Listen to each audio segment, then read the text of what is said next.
طيب. بسم الله الرحمن الرحيم. السلام عليكم ورحمة الله وبركاته.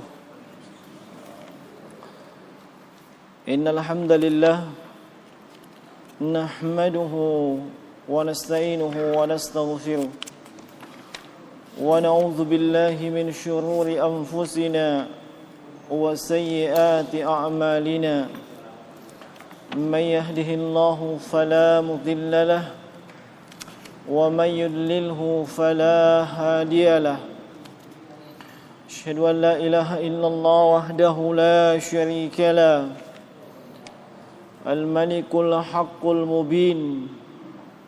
وأشهد أن محمدا عبده ورسوله الصادق المصدوق الأمين. Ma'asyiral muslimin, jemaah salatul maghrib, azanallahu wa iyyakum ajmain. Alhamdulillah, kita memuji Allah Subhanahu wa taala dan bersyukur atas segala nikmat dan karunia-Nya yang senantiasa dilimpahkan kepada kita semua dengan tak putus-putusnya dan tak henti-hentinya.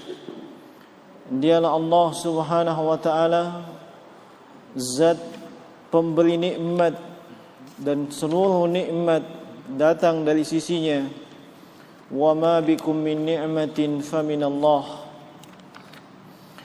Kemudian salam dan salawat kepada baginda Rasulullah Muhammad sallallahu alaihi wa ala alihi wasallam, yang Allah Subhanahu wa taala telah menjadikan akhlak beliau adalah Al-Quran, sebagaimana yang telah disampaikan oleh Ummul Mukminin Aisyah radhiyallahu ta'ala anha, bahwasanya akhlak Nabi sallallahu alaihi wasallam kana khuluquhu Al-Quran, adalah akhlak Nabi sallallahu alaihi wasallam, nah itulah Al-Quran.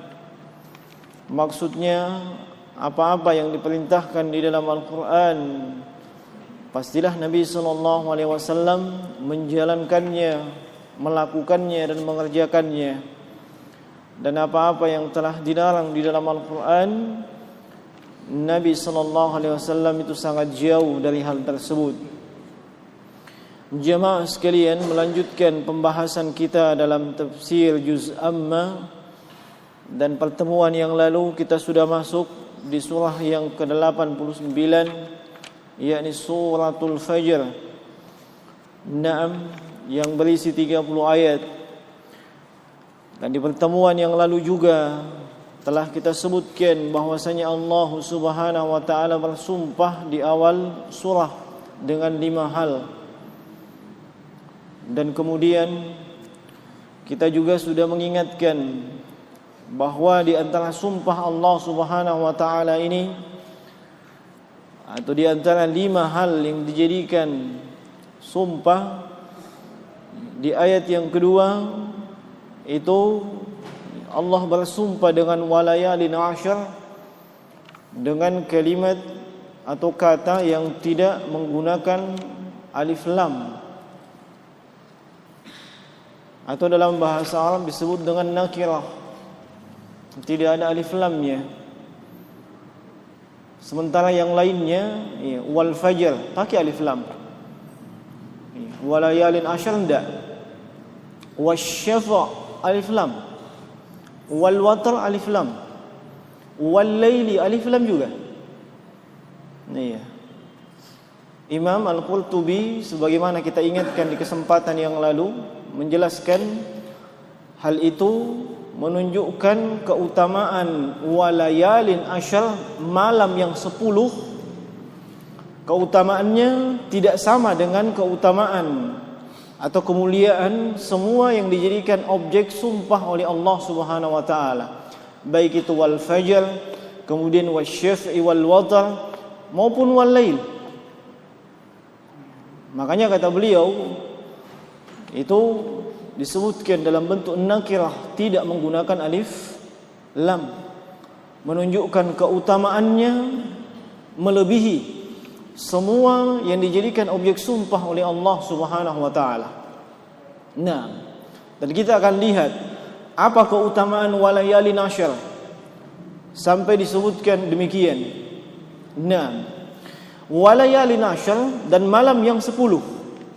Itu tekstualnya. Nah, terjemahan secara bahasa. Para ulama itu ketika memaknai walayalin asyar, mereka berbeda pendapat. Mayoritas ulama atau dikenal dengan istilah jumhur ulama itu memaknai walayalin asyar itu adalah 10 hari awal Zulhijjah. 10 hari awal Zulhijjah. Alasannya apa? Iya. Alasannya pertama dari sisi bahasa.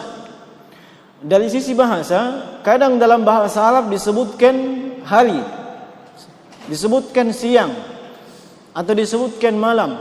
Kadang disebutkan siang, tapi itu kalau disebutkan secara mutlak itu juga mencakup makna malam. Atau disebutkan malam, dan kalau disebutkan secara mutlak itu juga mencakup makna siang. Nah, itu dari sisi bahasa.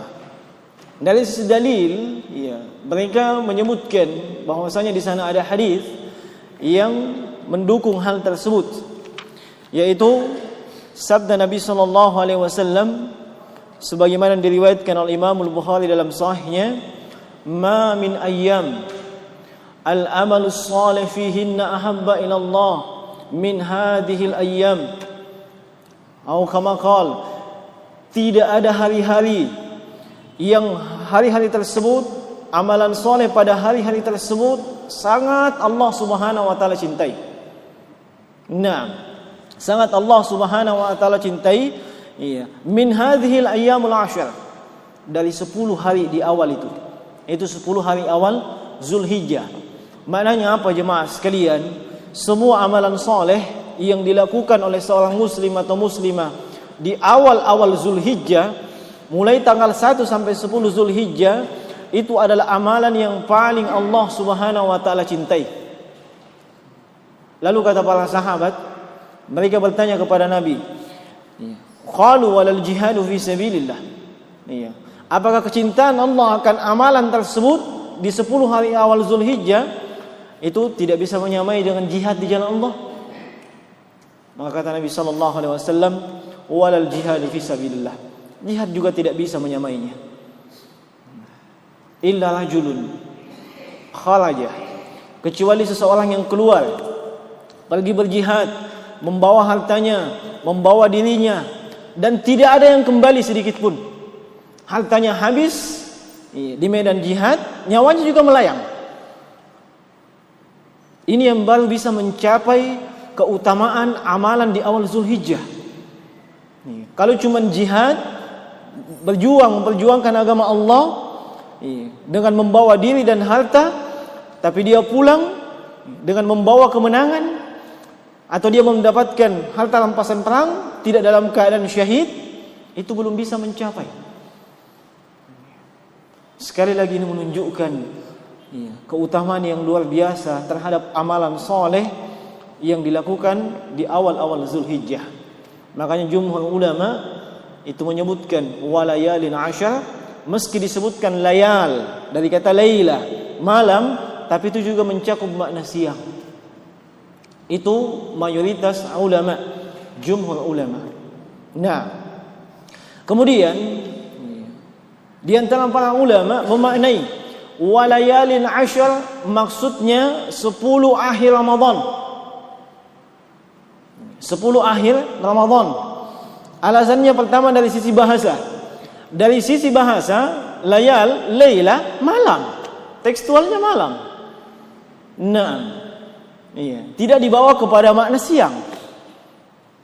Itu. Kemudian yang kedua, mereka beralasan dengan dalil-dalil umum atau dalil-dalil khusus yang menunjukkan keutamaan 10 akhir Ramadan. Ya. Apa keutamaan 10 akhir Ramadan?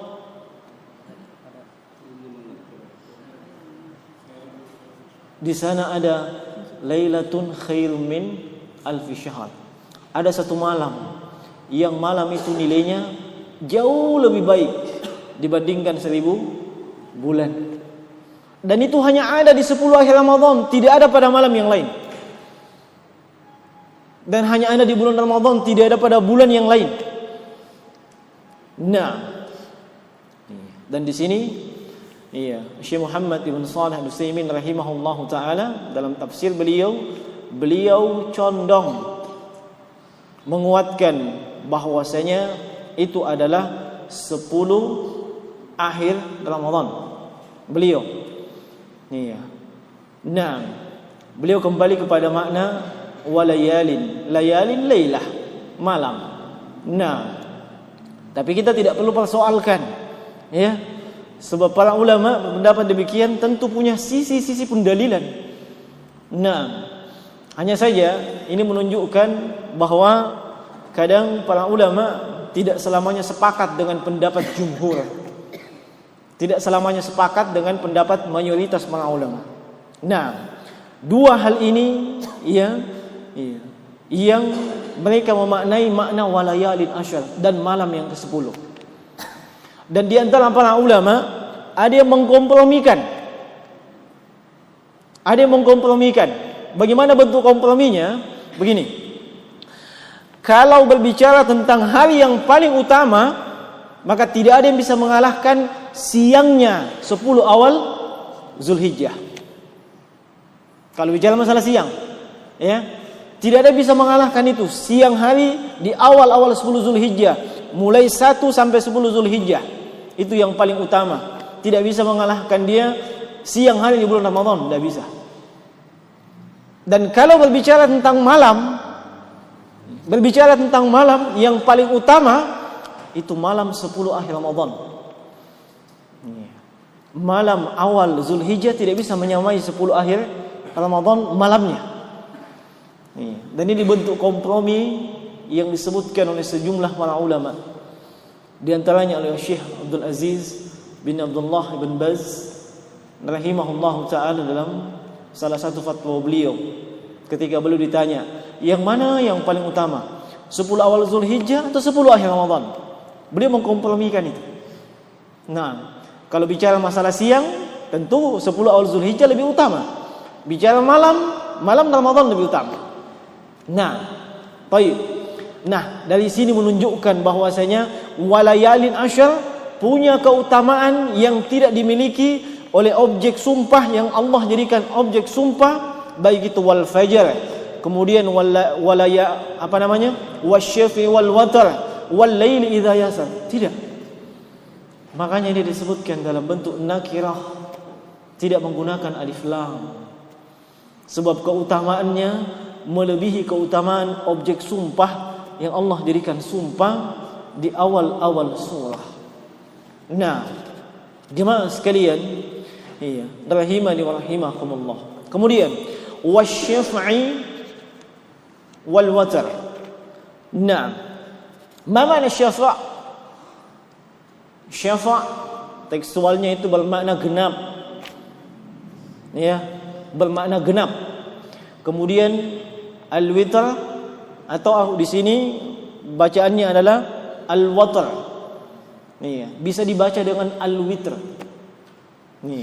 Itu salah satu model bentuk qiraah dan itu tidak mengubah maknanya. Ya, tidak mengubah maknanya. Ini ditegaskan oleh Syekh Muhammad ibn Shalih Al-Utsaimin rahimahullahu taala. Bisa dibaca dengan al-watr, bisa dibaca dengan al-witr. Wasyafi'i wal watar atau wasyafi'i wal witr. Tidak perlu dipersoalkan itu. Sebab bacaan al-witr salah satu bentuk qiraah. Nah, asyafa itu genap. Al-watar atau al-witr apa itu? Ganjil. Nah, Allah bersumpah dengan yang genap dan yang ganjil. Apa maknanya? Nah, dan ini para ulama tafsir berbeda-beda. Yang menguatkan di ayat sebelumnya bahwa walayalin asyar itu adalah 10 awal Zulhijjah, mereka memaknai asyafa' itu adalah yaumun nahar, hari penyembelihan. Berapa hari penyembelihan? 4. Itu 4 itu genap atau ganjil? Genap. Mulai tanggal 10 Zulhijjah ditambah 3 hari tasyrik. Itu kalau mereka ngikut kepada mayoritas ulama yang menguatkan bahwa walayalin asyar itu adalah 10 awal Zulhijjah. Kemudian al-witr itu mereka manai dengan apa? Yaumu Arafah, hari Arafah. Nah, hari Arafah sendirian dia, sebab tanggal 9 Zulhijjah. Al-witr itu maknanya ganjil atau sendiri. Nah, baik. Kemudian jemaah sekalian, di antara para ulama itu ada yang memaknai bahwa yang dimaksud dengan asy-syafa' wal watr adalah kullu khalqin, setiap makhluk dan setiap yang disyariatkan. Setiap makhluk itu cuma 2 kemungkinan. Sunnatullah, setiap makhluk itu pasti genap berpasangan maksudnya. Allah Subhanahu wa taala berfirman dalam surah Az-Zariyat di ayat yang ke-49, wa min kulli syai'in khalaqna zawjayn. Wa min kulli syai'in khalaqna zawjayn. Dan pada setiap sesuatu kami ciptakan itu berpasangan. Setiap sesuatu diciptakan berpasangan. Nah, laki-laki ada pasangannya, ada enggak? Ada, perempuan. Nah, laki-laki tidak berpasangan dengan laki-laki, itu bukan pasangannya. Begitupun sebaliknya, perempuan tidak berpasangan dengan perempuan. Iya. Nah, di sini sudah ada berita gembira sedikit di sini, khusus bagi mereka yang mungkin sudah lama ya belum menikah. Ya, tenang saja. Ya. Setiap makhluk Allah ada pasangannya, tenang saja. Nah, tenang. Baik. Dan kemudian yang disyariatkan itu ibadah. Ibadah ada yang genap, ada yang ganjil. Nah, ada yang genap, ada yang ganjil. Baik. Kemudian di antara para ulama, dan ini disebutkan oleh Syekh Muhammad ibn Shalih Al-Utsaimin, al-muradu bisy-syafi'i al-khalqu kulluhum wal muradu bil witri Allah Azza wa Jalla. Yang dimaksud dengan asy-syafa' yang genap, iya, itu maksudnya adalah setiap makhluk, seluruh makhluk. Adapun dimaksud dengan yang ganjil itu adalah Allah Subhanahu wa taala. Iya. Dan di antara para ulama yang berpendapat seperti ini, mereka berdalil dengan sabda Nabi sallallahu alaihi wasallam sebagaimana diriwayatkan oleh Imam Al-Bukhari dan Imam Muslim, di mana beliau bersabda, "Innallaha witrun yuhibbul witrah." Sungguhnya Allah Subhanahu wa taala witir. Apa itu witir?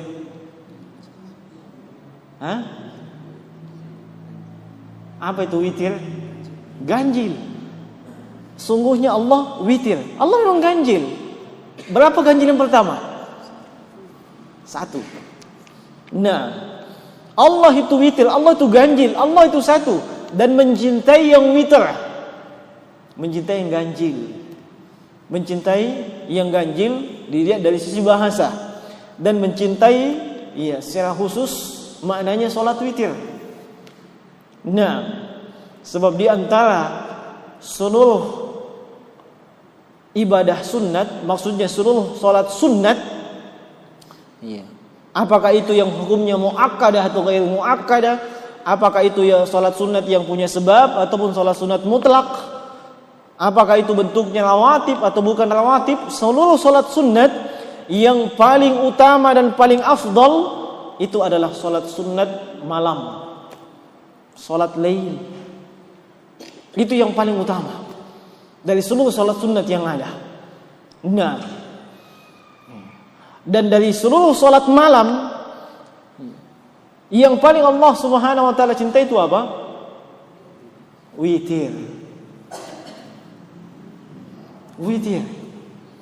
Makanya kalau kita melihat Nabi sallallahu alaihi wasallam dalam hadis beliau ketika melakukan safar atau perjalanan, Beliau sholat sunnah tidak? Rawatib tidak? Tidak, kecuali witir. Witir dengan apa?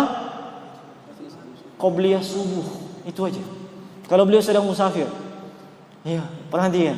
Iya, orang musafir itu banyak keringanan. Iya, termasuk masalah sholat sunnat. Mereka ada keringanan. Iya. Dan Nabi SAW tetap mengerjakan sholat sunnat. Dua jenis sholat sunnat itu, hanya qobliyah subuh dengan witir. Sebab itu yang paling utama. Nah, olehnya Imam Ahmad rahimahullahu taala, iya, kalau beliau melihat seseorang yang tidak mengerjakan sholat witir dalam satu malam, kata beliau, fa'lam innahu rajulun su'. Ya, ketahuilah dia itu orangnya tidak baik, orangnya buruk. Nah, makanya jemaah sekalian, kalau memang kita tidak mampu sholat lail atau sholat tahajud, ini sama saja. Tahajud, ya, diawali dengan tidur, kemudian bangun. Kalau tidak tidur, namanya tetap sholat lail, sepanjang dilakukan ba'dal isya sampai sebelum terbitnya fajar. Semuanya masuk dalam lingkup sholat lail. Nah, kalau memang tidak mampu banyak-banyak dalam rakaatnya, minimal witir. Itu yang paling pokok.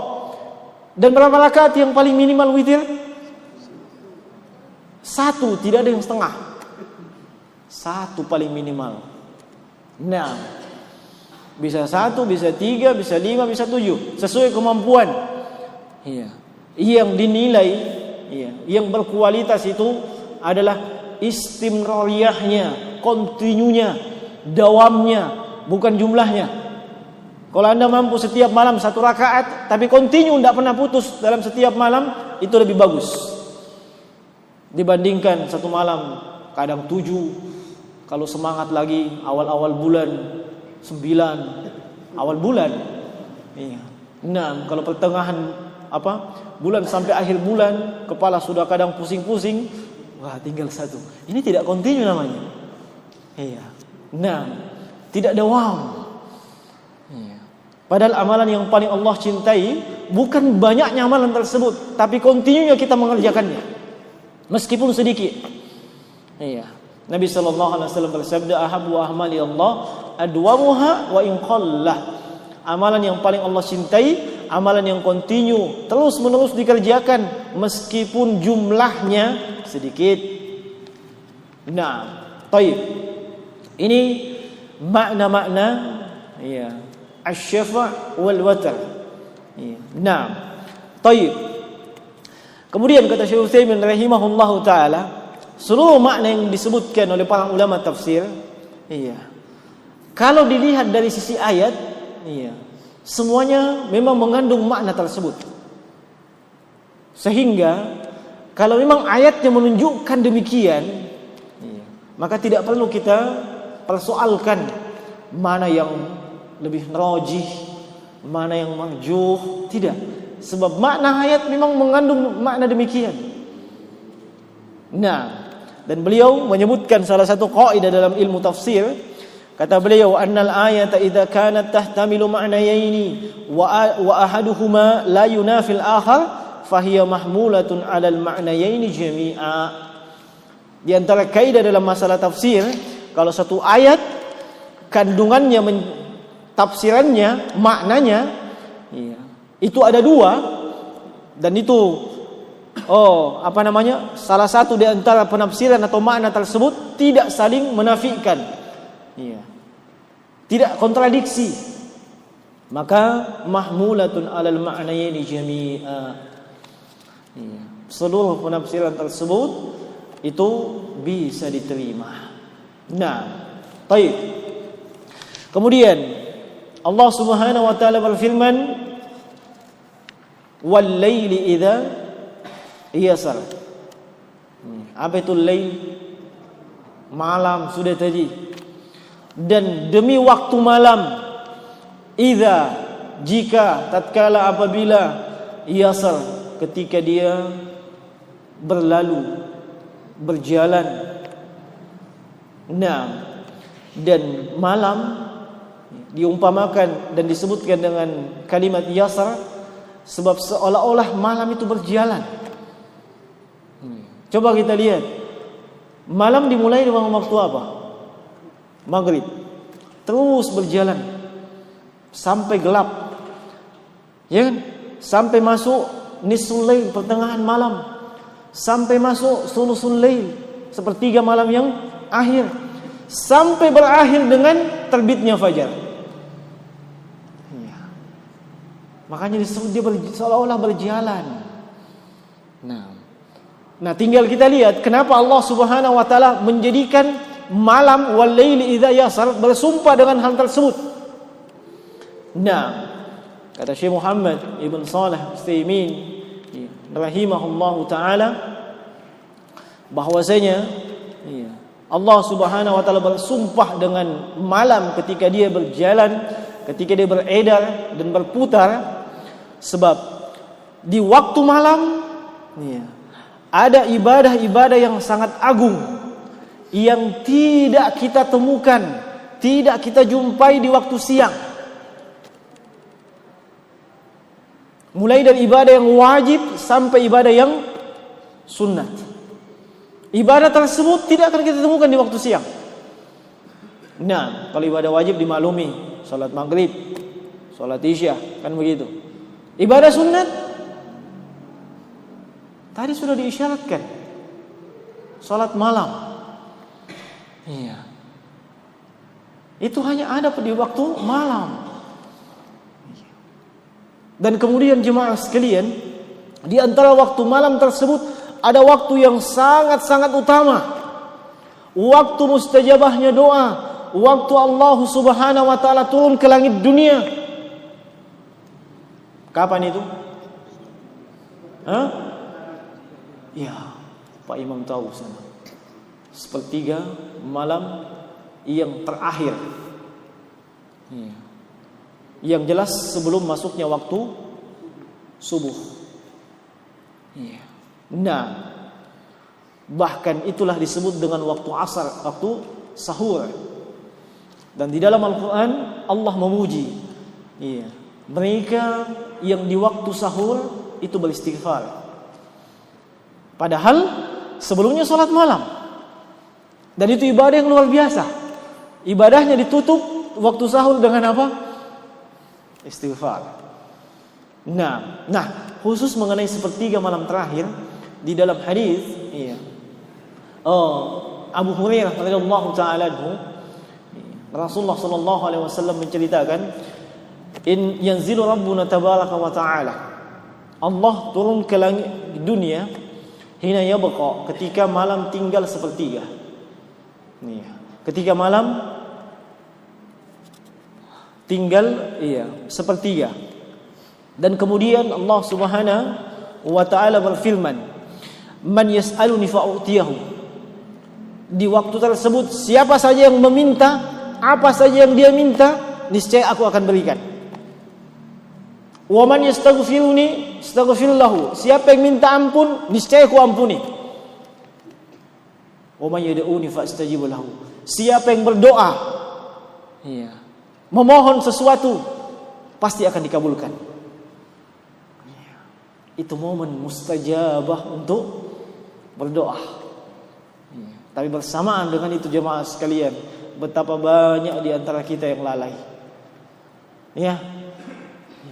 Nah, betapa banyak antara kita yang lalai, tidak memaksimalkan waktu yang Allah berikan kepada kita. Nah, kalau selama ini apa yang menjadi cita-cita, harapan dan impian kita tidak kunjung terwujud, maka coba gunakan sepertiga malam terakhir tersebut. Gunakan sepertiga malam yang terakhir tersebut.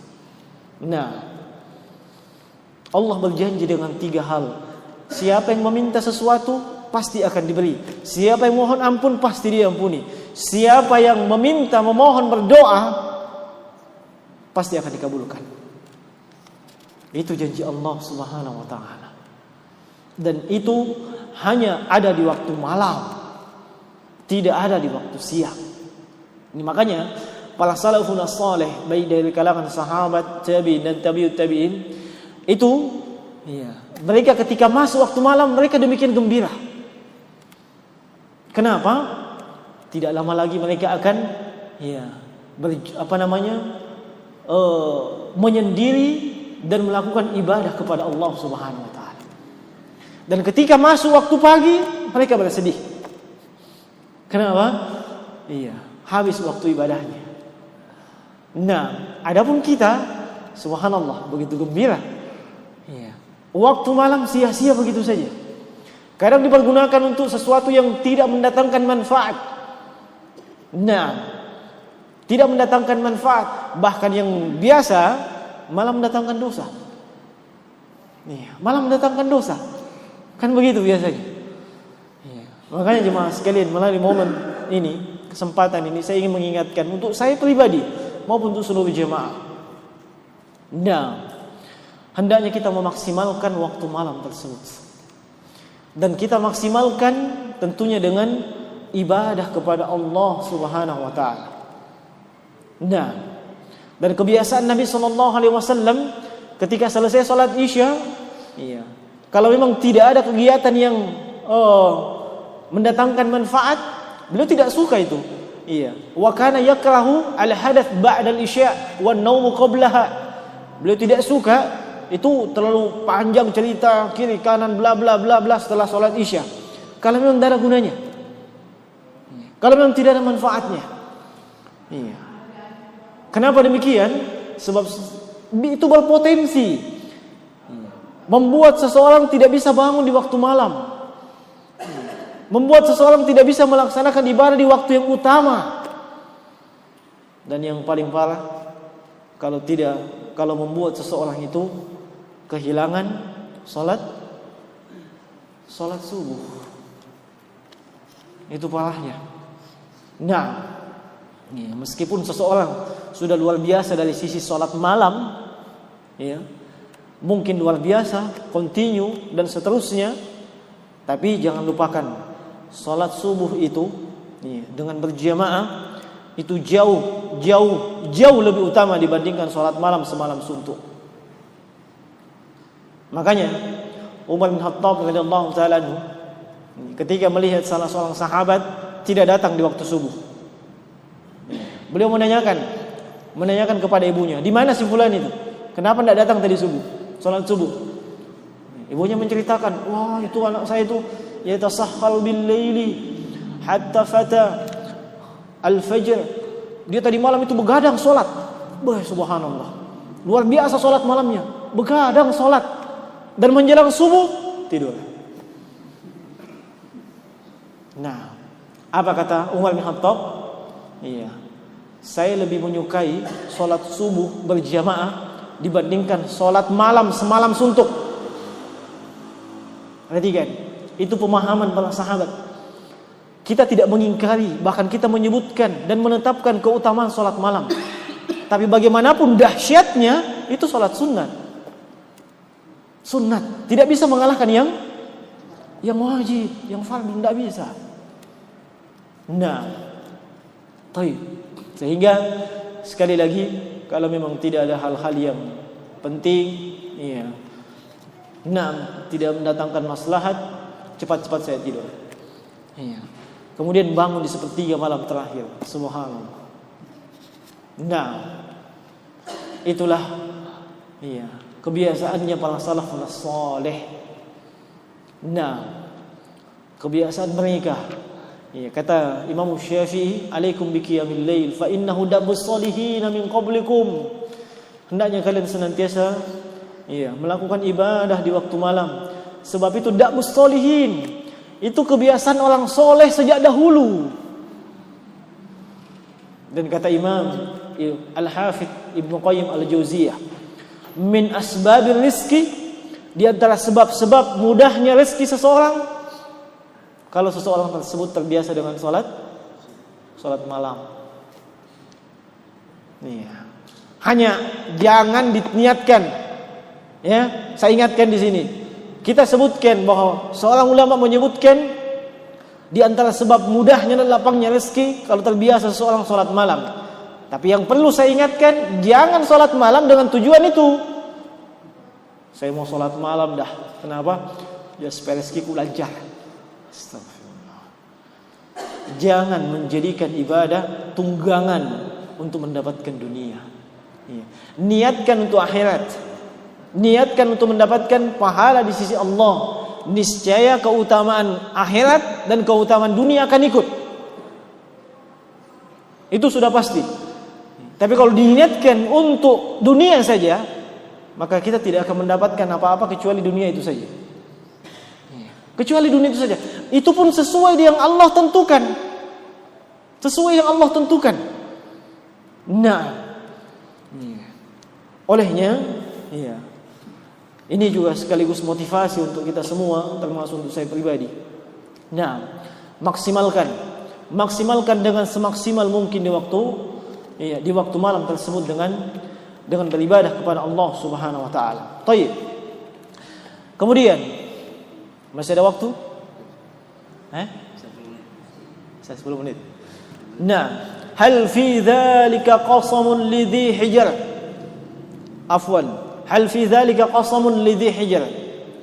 Apakah pada hal-hal yang tersebut, dzalika itu, maksudnya pada apa yang telah Allah jadikan sumpah, itu orang yang punya akal, punya otak, bisa mengambil pelajaran.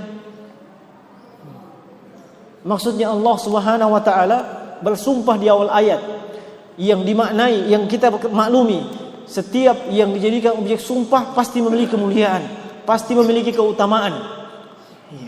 Apakah orang-orang yang sudah disampaikan demikian tentang sumpah Allah Subhanahu wa taala itu tidak bisa mengambil pelajaran? Nah, seharusnya bisa mengambil pelajaran. Dan itu yang terbaik, dan seharusnya seseorang memaksimalkan apa yang menjadi keutamaan di balik objek yang dijadikan Allah Subhanahu wa taala sebagai sumpah. Nah, kemudian Allah Subhanahu wa taala berfirman, "Alam tara kaifa fa'ala rabbuka bi'ad?" Alam tara kaifa fa'ala rabbuk bi'ad? Alam, apakah engkau? Di sini khitabnya Rasulullah. Apakah engkau tidak menyaksikan, tidak melihat fa'ala rabbuk, bagaimana Allah melakukan, bagaimana Allah berbuat kepada siapa? Ad, bi'adin, kaum Ad, kaum yang diutus kepada mereka siapa? Siapa nabinya kaum Ad? Siapa? Nabi Saleh. Kalau Nabi Saleh itu kaum Samud. Kaum Ad, wa ila adin akhahum Hud, dan kepada kaum Ad diutus kepada mereka saudara mereka sendiri, yaitu Nabi Hud. Nah, ini kaumnya Nabi Hud alaihi salam. Kalau Nabi Saleh, itu kaumnya Nabi Saleh itu diutus kepada mereka kaum Samud. Kalau kaum Madian itu siapa nabinya? Wa ila Madiana akhahum Syu'aiba, dan kepada kaum Madian diutus kepada mereka Syu'aib. Itu semua ada dalam Al-Quran. Nah, semuanya ada dalam Al-Quran. Nah, Allah Subhanahu wa taala berfirman kepada nabinya sallallahu alaihi wasallam, apakah engkau tidak memperhatikan apa yang telah Allah lakukan terhadap kaum Ad? Nah, yang irama dzatil imad. Ini kehebatan kaum Ad. Kaum Ad, mereka mampu membangun bangunan yang tinggi-tinggi, bangunan yang menjulang. Kalau kita di zaman ini istilahkan dengan apa? Pencakar langit. Sudah ada itu di zaman mereka. Iya. Ini namanya kaum 'Ad, luar biasa. Iya. Menjulang tinggi bangunan mereka. Dan itu juga yang menyebabkan mereka itu menjadi pongah, congkak dan sombong. Nah, dan kemudian bukan hanya sekedar menolak ajaran seruan Nabi Hud alaihi salatu wassalam, tapi beliau mendustakan Nabi Hud alaihi salatu wassalam. Nah, ma'asyiral muslimin rahimani wa rahimakumullah. Nanti kita akan insyaallah taala sebutkan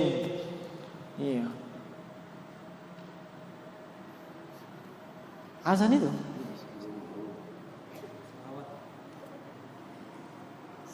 Kok salawat panjang sekali? Nah, baik. Iya. Di sini saya hanya ingin mengisyaratkan Allah Subhanahu wa taala menyebutkan kisah-kisah umat terdahulu di dalam Al-Qur'an untuk kita mengambil ibrah, pelajaran. Allah sebutkan kisah umat terdahulu dari kalangan mereka yang soleh, dari kalangan Nabi dan Rasul, atau orang soleh selain Nabi dan Rasul, supaya kita bisa mengambil teladan. Nah, Allah menyebutkan juga dalam Al-Quran kaum yang dihancurkan, kaum yang dibinasakan, atau disebutkan individu yang durjana. Tujuannya apa? Supaya kita tahu mereka itu melakukan dosa apa. Apa dosa yang mereka lakukan? Apa pelanggaran yang mereka lakukan sehingga mereka dibinasakan? Nah, sehingga mereka dihancurkan oleh Allah Subhanahu wa taala. Itu pelajaran bagi kita supaya kita bisa melihat diri kita, jangan sampai kita melakukan hal yang sama dengan umat-umat terdahulu, dengan individu-individu yang Allah sebutkan dalam Al-Qur'an yang mereka diazab, dihancurkan. Perlu kita tahu itu. Nah, baik. Masih ada? Atau ada pertanyaan sampai di sini? Sebelum kita lanjut.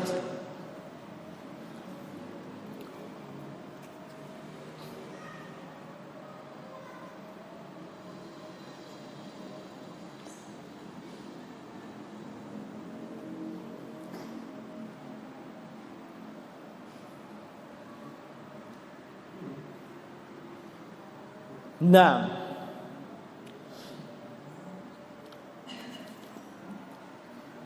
baik, tidak ada, kita lanjut.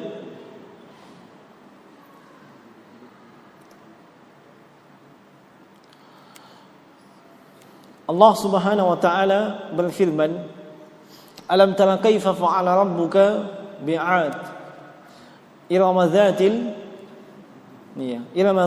imad." Penduduk Iram yang mereka zatil imad. Mereka punya yang namanya bangunan-bangunan yang tinggi. Nah, yang allati lam yukhlaq mithluha fil bilad. Yang bangunan-bangunan tersebut itu tidak akan kita temukan di negeri-negeri yang lain. Kecanggihan, ketinggian dan keluar biasaan bangunan yang diciptakan oleh kaum 'Ad, itu tidak akan kita temukan di negeri-negeri yang lain. Sekali lagi ini menunjukkan ketinggian teknologi mereka, menunjukkan kehebatan dan keluar biasaan yang mereka miliki. Itu kaum 'Ad. Nah, kemudian Allah sebutkan setelahnya, wa samud alladzina jabu as-sakhra bil wad. Samud kaum siapa? Kaumnya Nabi siapa? Tadi baru saya sebut. Nabi Saleh. Nah, ini ingatan antum ini subhanallah. Gampang hilang-hilang. Apalagi memang tidak diingat, hilang betul. Kaum Samud Nabi Saleh alaihi salatu wassalam, yang Allah sebutkan alladzina jabus sakhra bil wad. Iya, mereka itu bisa membelah gunung-gunung batu. Iya, mereka bisa membelah gunung batu. Iya, bukan pakai sensor ya, bukan. Tapi maksudnya mereka mampu membelahnya dan memaksimalkan penggunaan apa yang bisa digunakan di balik hal tersebut. Ini kita sebutkan sekedar mengisyaratkan bahwasanya mereka itu punya kelebihan, punya keutamaan. Yang keutamaan mereka itu mungkin di zaman kita ini itu sudah dianggap luar biasa. Nah, sebab dimaklumi ini ribuan tahun yang lalu yang teknologinya kita katakan tidak secanggih dengan zaman kita ini. Dulu tidak ada internet, tidak ada ponsel, apalagi smartphone, tidak ada itu semua. Bersamaan dengan itu, subhanallah, kehebatan mereka mampu membelah itu yang namanya gunung-gunung batu. Nah, kemudian kaum yang ketiga yang Allah sebutkan setelah Ad, Samud, wa Fir'aun dzil autad. Nah, dan Fir'aun yang dzil memiliki al-autad. Autad itu kalau secara bahasa dia bermakna pasak. Bermakna pasak. Tapi autad di sini itu bermakna jundun min junud. Bala tentaranya Fir'aun. Yang Fir'aun ini memiliki bala tentara yang sangat banyak, yang ikut andil, bahkan mereka lah yang menjadi ujung tombak ketika Fir'aun hendak melakukan kezaliman. Bala tentaranya itu. Fir'aun tinggal memerintahkan. Kemudian Allah sebutkan alladzina taghaw fil bilad. Alladzina, semuanya itu semua, mulai dari kaum Ad, kaum Samud, Fir'aun, Allah sebutkan dengan satu sifat taghaw. Mereka melampaui batas.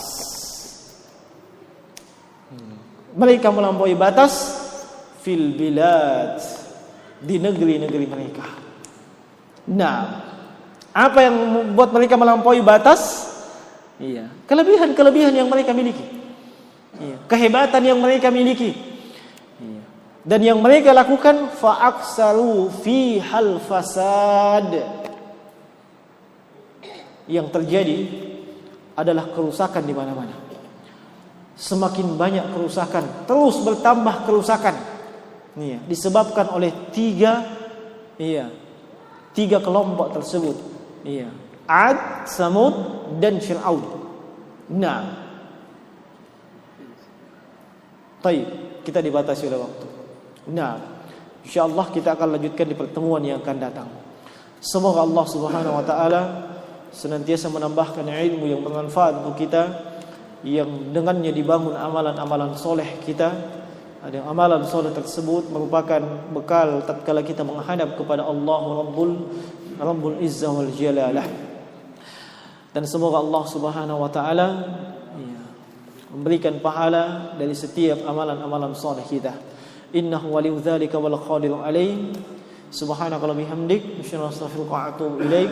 Shallallahu ala nabiyyina Muhammad wa ala alihi wa sahbihi wasallim. Assalamualaikum warahmatullahi wabarakatuh.